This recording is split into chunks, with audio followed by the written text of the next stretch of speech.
All right. Oh, yeah, you can turn it down. You can pass it around. Like, just anyone can play it. Because that's the game.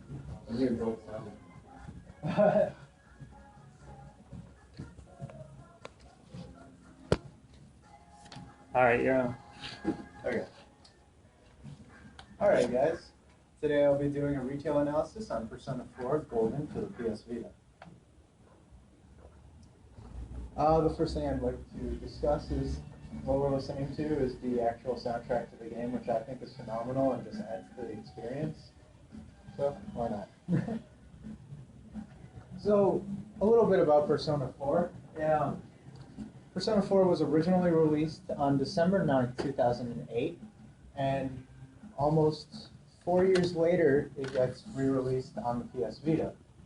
When it was re-released and ported to the PS Vita, they made a bunch of small changes that enhanced the game, had it flow better, introduced a new kind of race, which I'll get to later, and overall, or also had updated graphics and was no longer in that 4:3 aspect ratio and is now in widescreen and very crisp. Fun fact, when Persona 4 was released in the United States, it came out December 9th, 2008, almost 2 years after the PS3 was initially released. For the So, PS2. yeah, in a way, this kind of set it up to be one of those little gems that no one really got to play, but if anyone played it, they would say it was a great time. So let's go into the history about the series. What is Shin Megami Tensei? You see it on the top of the title, Shin Megami Tensei Persona 4. Shin Megami Tensei directly translates in Japanese, or to English, is Reincarnation of the Goddess, which is a reference to the original game, Megami Tensei, or short form Mega 10. The Shin Megami Tensei series usually incorporates several different, or usually incorporates a mechanic where people team up with demons and deities, whether it's becoming them, going against them, or fighting alongside with them. Some examples would be Digital Devil Survivor, which was incredibly hard, takes place in a post-apocalyptic era, and you transform into the demons, as opposed to Persona 3, which takes place during a modern era, and players summon demons and deities. So, in a way, a Persona game and Digital Devil Survivor are Shin Megami Tensei games, but a Persona game is not a Devil Summoner game, or Digital Devil Saga game. So what is a Persona game? It's a life simulation plus a typical JRPG. And the one thing people get turned off by JRPG is grinding. Grinding is a big issue with JRPGs, and there's lots of it. Tons of grinding, more grinding, more grinding, and at the end of the day, someone will look at a game, and this is the major flaw of JRPGs, and it's eating more of the same. So what keeps people going, and how did Persona fix this? Persona has great pace. There's little or no grinding. You could get through an entire dungeon to the boss to completion, winning by pure strategy. Or if you're me, spend a little bit of extra time to have that little cushion for errors. I mean, it's like most JRPGs, you're going from like weak to super strong out of nowhere. And by the time you get to that boss, the satisfaction of beating them without strategy and just beat sticking them, it's not really that great. So, What would you say the life simulator, like, how would you say that plays in typical games? I'll get to that later. Okay. And that's what this game blows like everything out of the water. Because it's something that was unseen and it's combining a mechanic that shouldn't combine, but they made it work anyway. Okay. And that's where Persona shines the most. So, what makes Persona great? It's its personality. You're not going and one area, location. The variety of where you explore goes from a public bath, strip club, heaven, and even a place that reminds you of Minecraft. The level variety and the amount of personality that goes into this game also complements the diversity that the characters give. No character is very, very similar or conflicts with another one, and they each bring something to the table. And that doesn't go for the main cast, that also goes for the side quests that also happen in the game. Tons of story. Just so much that you can explore, and why there's so much replayability within this game. And that's what makes Persona great. It's the characters. The characters are what make the game. And before I go into what makes this game amazing through characters, I'm going to go into its weakest point, which is, oddly enough, its combat. Its combat is not its strong suit. It's really almost bland in a way. If you take combat as its own vanilla form, it's very, very safe. That's the best way to put it. Is that the game is grindy? I'll show you. So this is like the basic UI. You have your characters, their health, and how much energy or resource that they have available to them. Oh, by the way, this is a song that plays in the strip club, and it's very nauseous when you're playing. I have no idea, but just listen to it. It gives me a headache. So, breaking down the individual spells, you have just the type, what it is. There are several different elements, or by several I mean only 7, which is really minimal, especially in a JRPG, where JRPGs are usually convoluted and complex. This one goes down to having only 7, and that, I mean, is it a buff?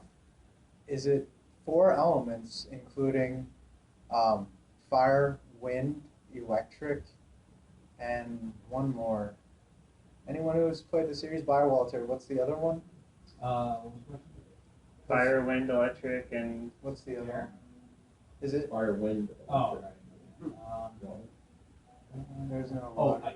It's ice, yeah, ice.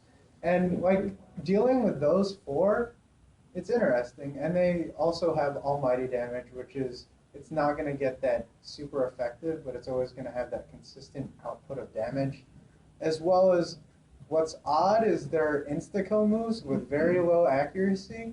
And this may seem like a design error. The fact that if your main character dies, it's game over and you go back to, like, you go back straight to your last load. And enemies do have insta-kill moves. I mean, straight from the beginning.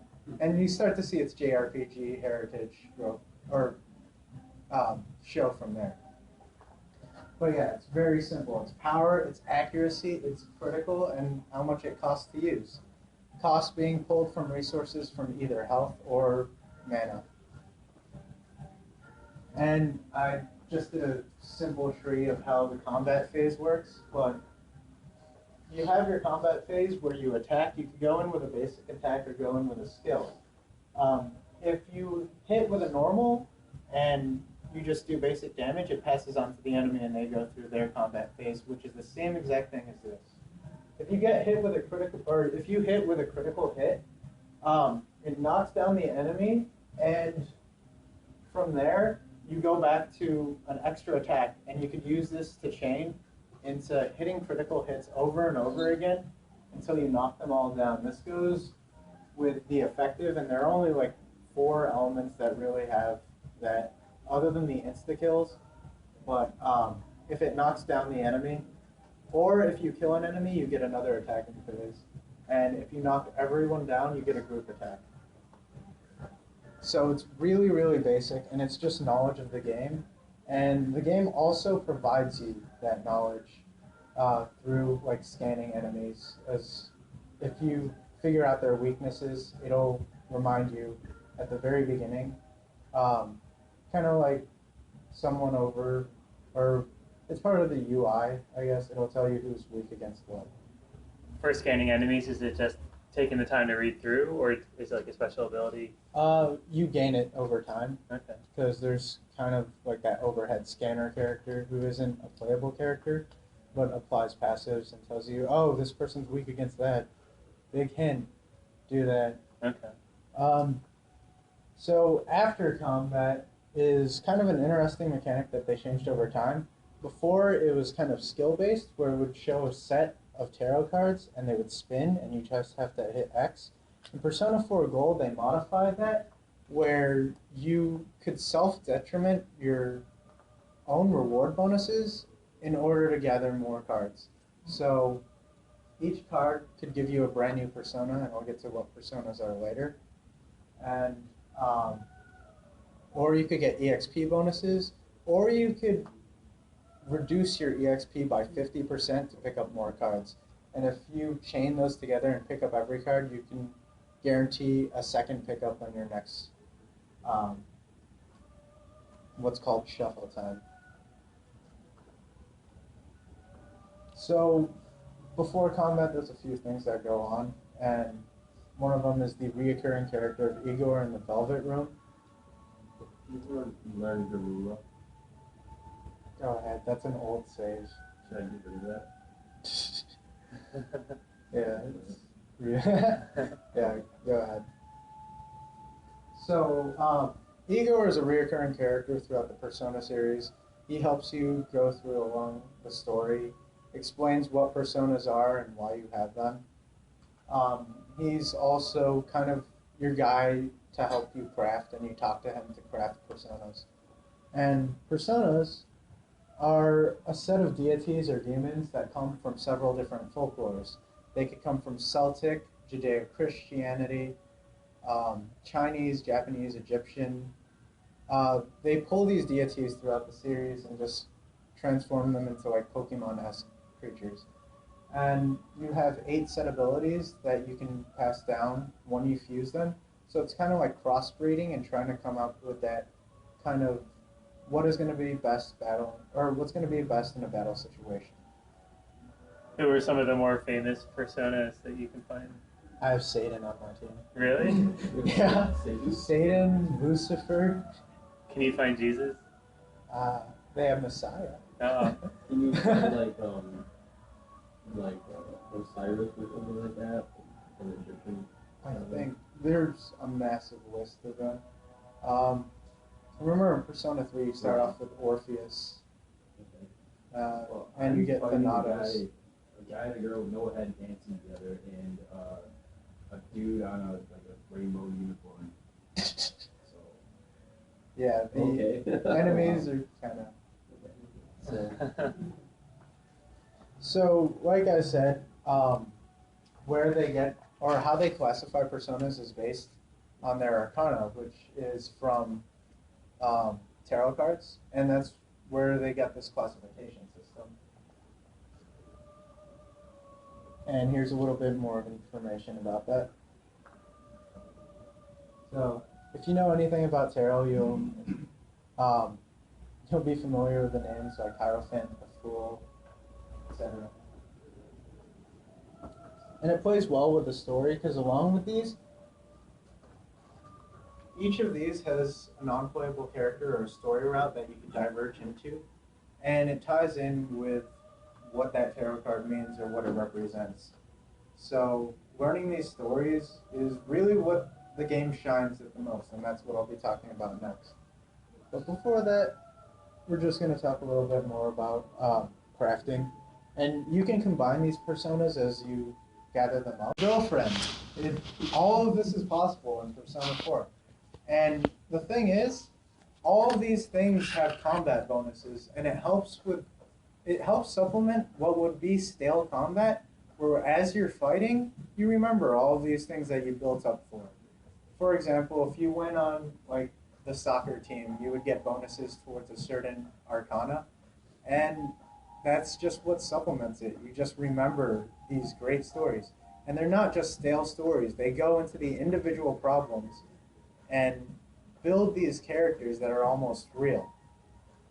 The game was released 2 years after the PS3. They were working on this for a while. And I feel like the story is what they worked on the most. And there's tons of stuff to do, like too much stuff to do. You could plant vegetables and have your own little farm, go fishing, and tons of collectibles that give you no combat value but are just pure aesthetics that come from the story and mildly referenced, but it's just something to do. And Do you know about how long the development process was for this game, or how big the team was? I have no idea on that. I just know it takes a long time.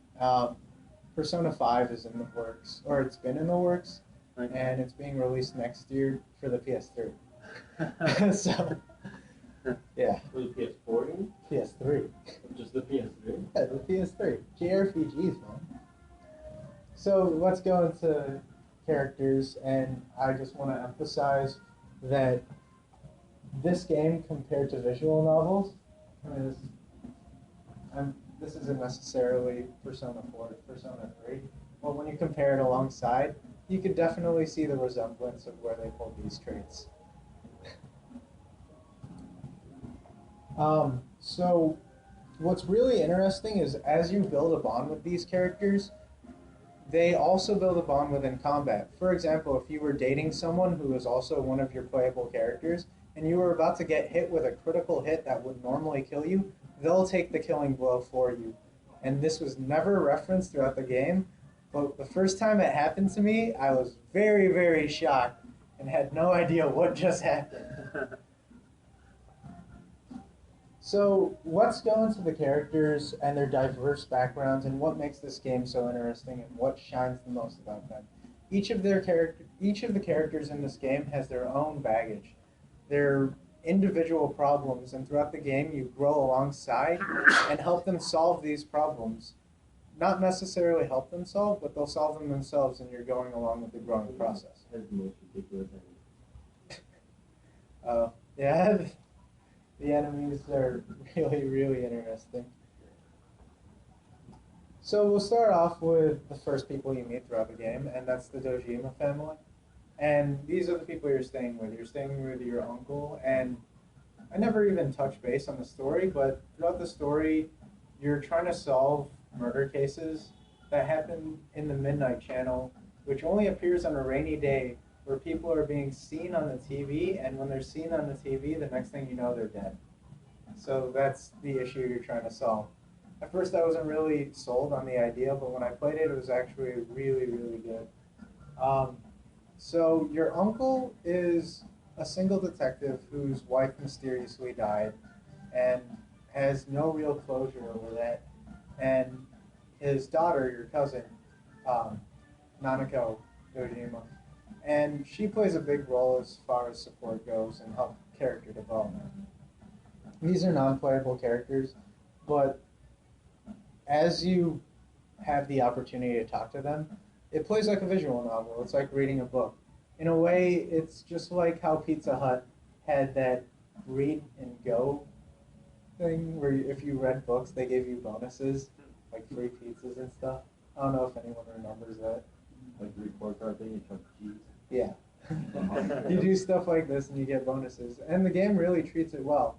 So well to the point where I didn't want to play combat, and the only reason why I wanted to play the combat was to progress through the story and see what was happening next. Because it was like I had to earn to read a book in a weird way. Yeah. So let's go get off to the first character you meet, or first playable character that we team up with, and that's Yosuke.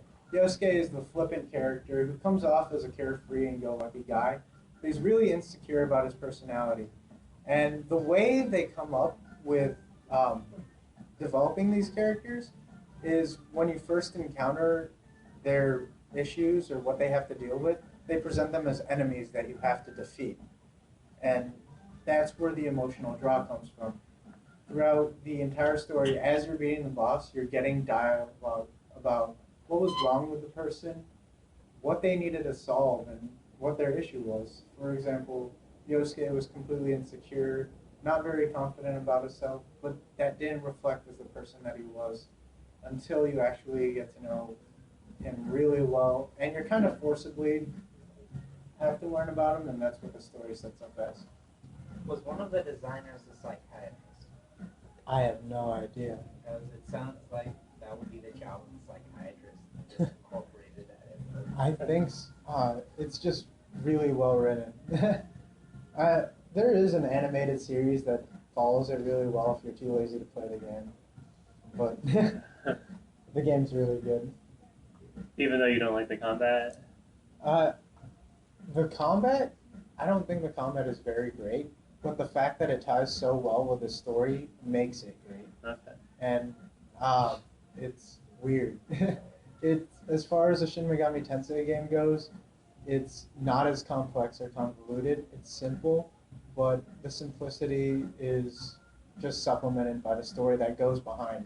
These abilities, the powers that you have, all are gained through like the power of friendship and the cliche trope that goes throughout these stories. Do you think they'll do anything with the next one to make combat more interesting? Like to play more on those elements and I think it would be interesting if we saw exclusive skill trees or exclusive skills to certain characters because that doesn't exist in the series. No one has like their own super crazy move. Well, I mean, there is one, but it's by the time you get to it, you already beat the game, and it's kind of an extra.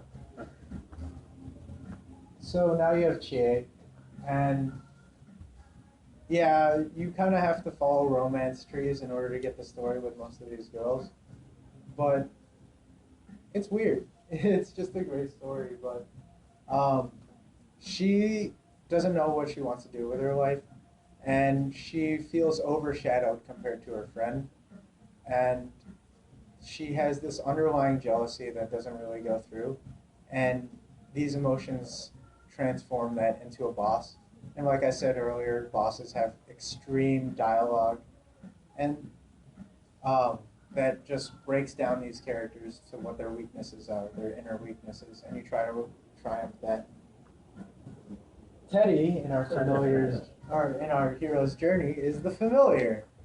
He is the first person you encounter in the Midnight Channel when you enter the TV, and he's kind of there as a comic relief in a way. He's always silly, really flippant, kind of aloof around the surroundings, and there's a lot more, but I really don't want to spoil anything if anyone's willing to play it. Andrew Biolta knows what's in. So I'm not going to go too far into him. Then you have Yukiko, Chie's friend. She's kind of that popular girl that Chie finds, like that jealousy. But her issue is she has a predetermined life for her, and that's pretty much what sets it. And she's trying to break away from that. And I can't stress how much these bosses reflect that so well. And I'll get into the boss designs later. But yeah, she's a very, very interesting character. And these core characters are kind of bland compared to how things turn later with the later characters. And I'll get to that in a second. Now you have Kanji. And this is where things kind of get really interesting, where they kind of go from, all right, these are pretty typical problems you've seen in games before. This one shoots out of left field. This is someone who's actually fighting his own sexuality and is unsure what he is. And I've never seen that in a video game or really presented. And according to the gay community, they found it really accurate. And it was actually praised for how well they took it. It wasn't inappropriate. It was very, very well written and understandable.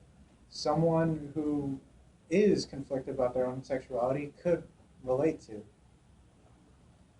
And I'll show you the boss design about this guy. It's completely hilarious. Rize is, alright, she's a pop idol. Like, we'll throw her in here, but she has her own issues being a pop idol. Breaking away from fame, trying to get away from it, going to this small town which the game takes place in, and she has her own fair share of issues concerning insecurities and being a model, of course. and that comes with its fair share of baggage. And then we have Naoto, and I don't really want to go into this one because it's a really, really big, no, not big twist, but yeah, I just don't want to spoil anything even though I want to. You're not going to play it? No one cares? Alright, Naoto is the epitome of trying to diverge from gender roles. She poses to be a guy because she wants to kind of like fulfill being a detective, but no one takes her seriously as a young girl. Oh. And especially during her level, sort of, revolves around taking place in kind of a science laboratory, attempting to get a sex change. And yeah, this game gets really deep. So let's talk about when I said these bosses really reflect the insecurities of these characters and their weaknesses. I think one of them's pretty self-explanatory. Well, who's this? Kanji's on the left, the one who fights gay. Like, Right. that, yeah. On the right is Rize, who's fighting her own insecurities and finds herself as being displayed as almost seductive and being used as only a body. So, in conclusion, what you're playing is really a visual novel or an introductory visual novels to visual novels, but they combine that with JRPG aspects that are very simple, and they coincide with one another to create this really, really fun joyride. You'll go in, start reading, and while you're reading, you want to test out these combat. Like, I got stronger, and it really tells. And while you're going into combat, you want to find out what's going next in the story. And it does this over and over and over again. And that's what it does great. It's this constant cycle of wanting to progress forward, which a lot of JRPGs have a huge issue with. There's always that point where you're unsure if you want to keep on going, but Persona's pacing, as well as getting and motivating the player, nails it right on the head. And Persona 5 comes out winter 2014. I'm really excited. And yeah, that's it. How long are these games about?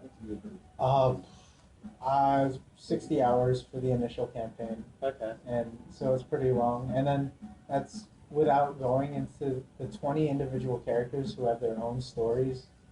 And there is like that godlike Persona where you combine everything, but it requires you to go into New Game Plus and fulfill every single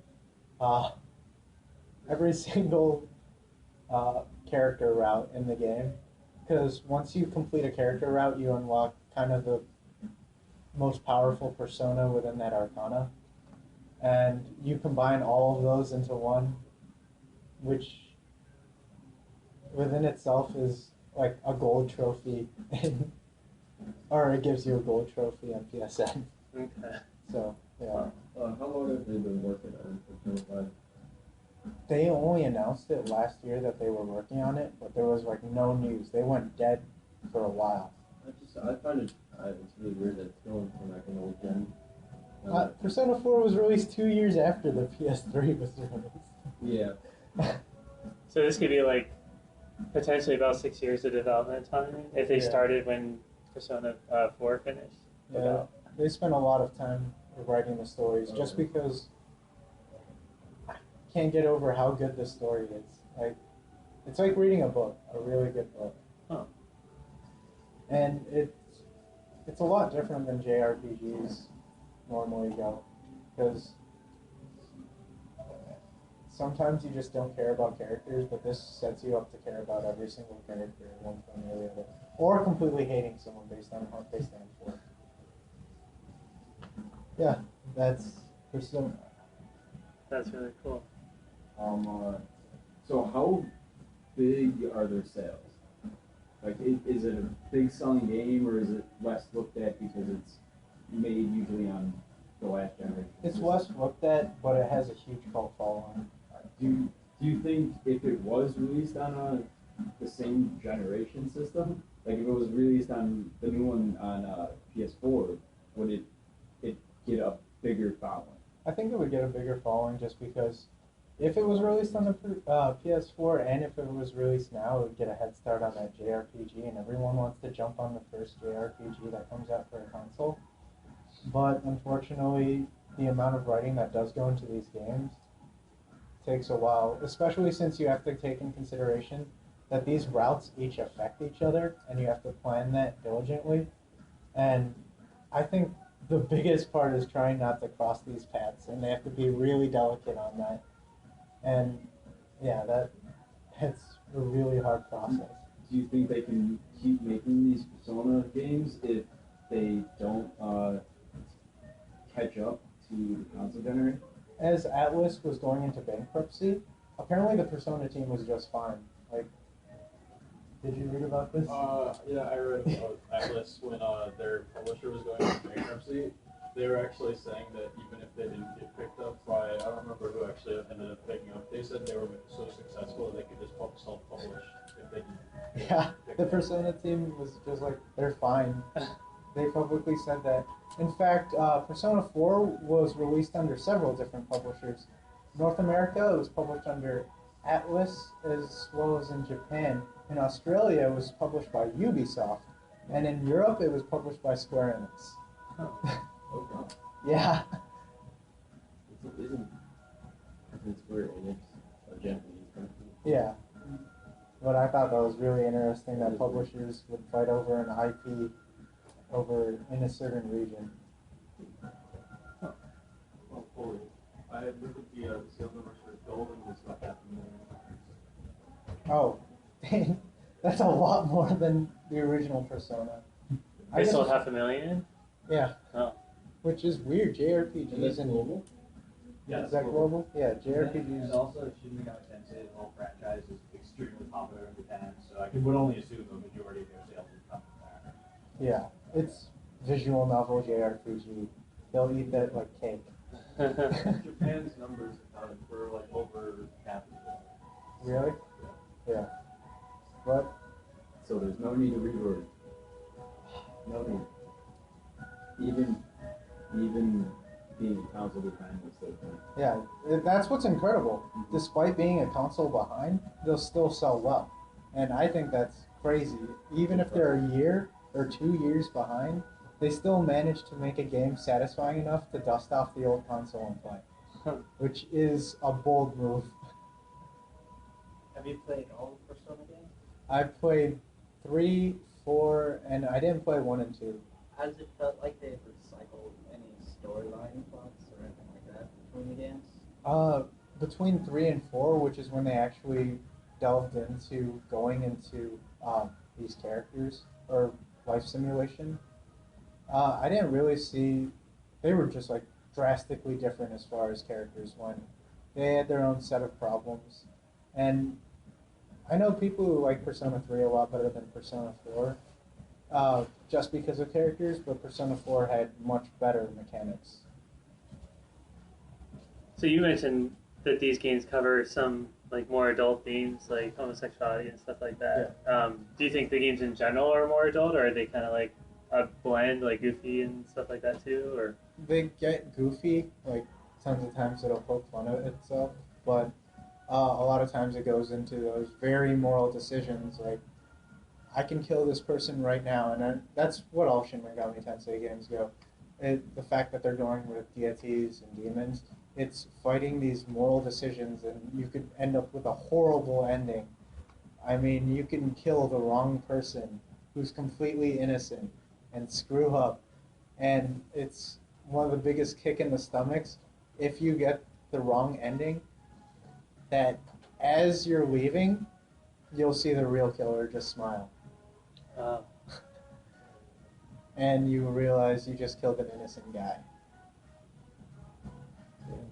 Can you kill that person too? Throw something at them and they're smiling at you. Oh, you're the killer. Rah! Huh. I had one other question. Do you think they make the like is the game intended to be difficult in terms of figuring out like mysteries like that? Oh no, it was really easy. But Okay. if you messed up on accident, or like, um, just didn't pick up enough information throughout the story, but you shouldn't, Okay. just because the amount of time that you go into investigating. Um, So by the time these major decisions are occurring, like determining guilt, you should know who it is. So the only reason you might pick a wrong one would be to see how the other endings work. yeah, Okay. and like, there's also the personality tree, where you can only have certain options if you have like enough courage, and it's cool. It's just like you set up your character Oh. throughout time, and you really develop. Is this courage based on like level or something else? No, it depends on like going out and doing things or like trying new things. You'll get bonus courage over time, or standing up to a teacher, or answering questions correct gives you bonus knowledge, and this happens over a long period of time. You don't instantly become super amazing at something, or you could read books on self help and like Okay. increase your stats that way. Is there any reason why you might not do some of those things? Like why, if you stand up to a teacher, is there a chance the teacher might not like you or give you a poor score, or is it Oh yeah, something else? sometimes you just don't want to stand up to them, or there's like an alternate route, and that usually just leads to just different dialogue. Okay. So it's just like, let's see what's gonna happen. So these really branch. Like Yeah, they. I think that's what takes so long to develop these games, making sure that these branches fit. okay. Interesting. Any other comments or questions? Music's awesome. So catchy. I'm like, wow, my head. Anything else? All right, thank you, Brendan. So I just have to submit all the docs on Blackboard. Yeah, that's all. I just wanted to add one more quick thing.